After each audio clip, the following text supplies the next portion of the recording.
हेडलाईन्सचे प्रायोजक आहे NBC bearings, लांब पळण्यासाठी। दुसऱ्या टप्प्यामध्ये आतापर्यंत सर्वाधिक त्रिपुरामध्ये तर महाराष्ट्रामध्ये सर्वात कमी मतदान। त्रिपुरामध्ये 36.42% तर महाराष्ट्रामध्ये 18.83% मतदान। नरेंद्र मोदी यांच्याकडून प्रचारामध्ये देव आणि पूजा स्थळांचा उल्लेख। मोदींच्या निवडणूक लढण्यावर बंदी घाला, दिल्ली हायकोर्टामध्ये याचिका, सोमवारी सुनावणी।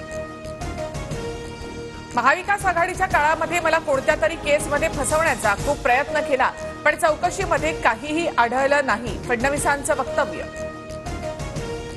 देवेंद्र फडणवीस एकनाथ शिंदेंना अटक करणार होते म्हणून शिंदे पळून गेले, संजय राऊतांचा गंभीर आरोप। मुंबईतील विक्रोळीमध्ये मिहिर कोटेचा यांची भव्य प्रचार रॅली। कोटेचा यांच्या रॅलीमध्ये देवेंद्र फडणवीस देखील उपस्थित। छगन भुजबळांचे निकटवर्तीय अंबादास खैरे यांच्याकडून नाशिकमध्ये अर्जाची खरेदी। अंबादास खैरे अजित पवार गटाचे पदाधिकारी।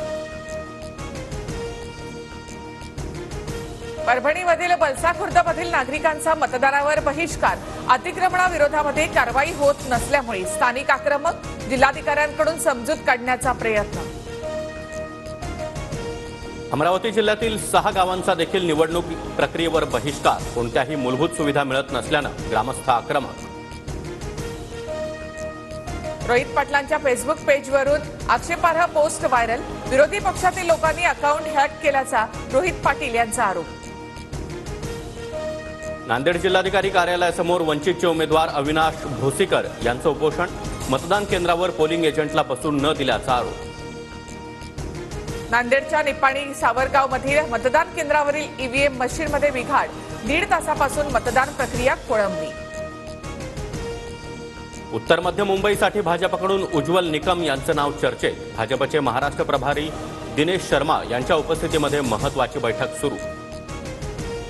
सांगलीमध्ये महाविकास आघाडीचे उमेदवार चंद्रहार पाटील आणि काँग्रेसचे विशाल पाटील प्रचारादरम्यान समोरासमोर, दोघांकडून हस्तांदोलन करत एकमेकांची विचारपूस।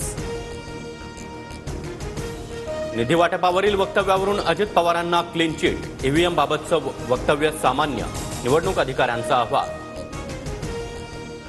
हेडलाईन्सचे प्रायोजक आहे एनबीसी बेरिंग्स, लांब पळण्यासाठी।